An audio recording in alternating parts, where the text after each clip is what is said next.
সুন্দর সেন্ট বন্ধুরা, আজকে দারুণ একটা সেন্ট দেখুন। এটা দিয়ে শরবত বানালে দারুণ সেন্ট হবে, খেতে তো ভালো লাগবে, দারুণ সেন্ট হবে। তাই চলে এসেছি লেবু নিতে। আজকে পাকা করে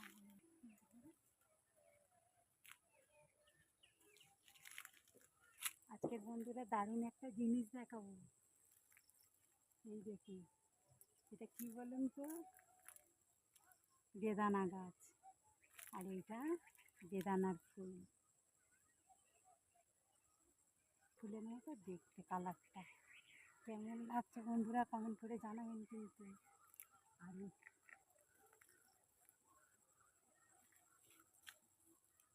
আর এটা তেজপাতা গাছ।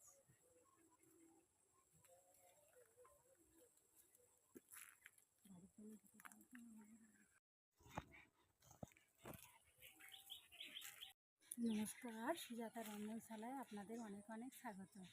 আজকের আমি বাগানে চলে এসেছি এই লেবু পাড়তে, গন্ধরাজ লেবু। তাই বাড়ি গিয়ে এটা আমি শরবত বানিয়ে আপনাদের দেখাবো। আপনারা পুরো ভিডিওটা দেখতে থাকুন, ভালো লাগবে। বাগান থেকে চলে এসেছি, এবার শরবতটা বানাবো।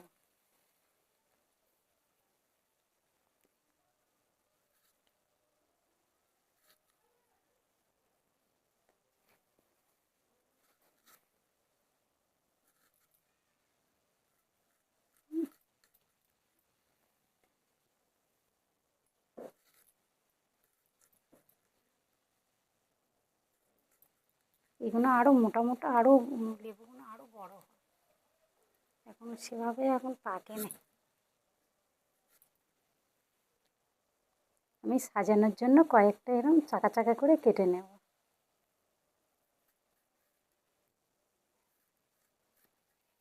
আর লাগবে না।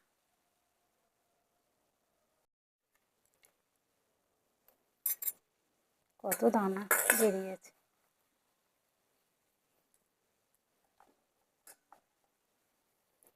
দানাগুলো সব বের করে নিয়েছি, এবার রসটা বের করে নেব।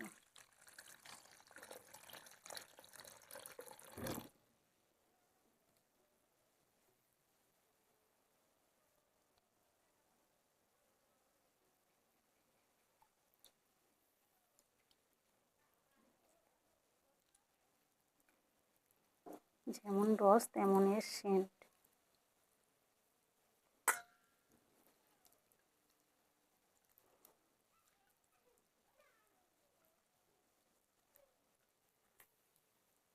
এবার দিয়ে দেবো চিনি, একটু টক টক মিষ্টি মিষ্টি ভালো লাগবে। দিয়ে দেবো বিট লবণ,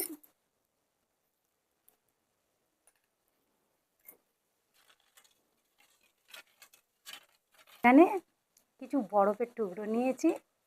এই গরমে এটাই তো ভালো লাগবে, আমি একটু বরফের টুকরো দিয়ে দেবো।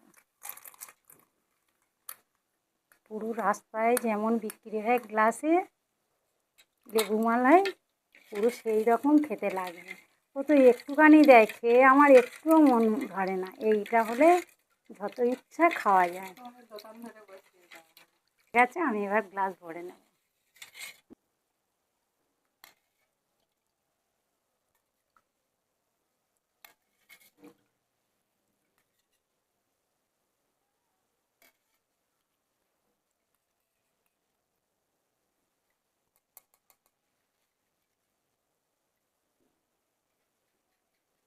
আমি এবার এই গ্লাসের মধ্যে, এতেও দিয়েছি বড়, গ্লাসের মধ্যে দুটো দিয়ে দেবো।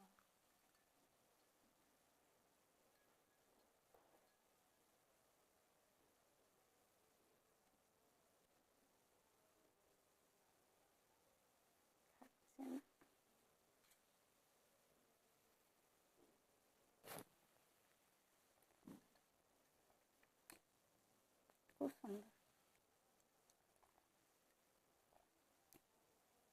দোকানে পাই বলে ভালো লাগতো, দোকানে ওইটুকু দেয় গ্লাসে, প্লাস্টিকের গ্লাসে, খেয়ে মন শান্তি হয় না। এটাই খুব ভালো লাগছে খেতে। আপনারা এরকম করে বানিয়ে খাবেন, গরমের সময় খুব ভালো লাগবে।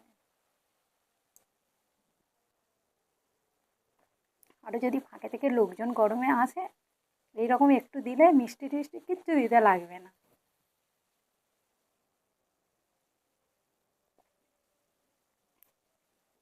তুমিও খাও।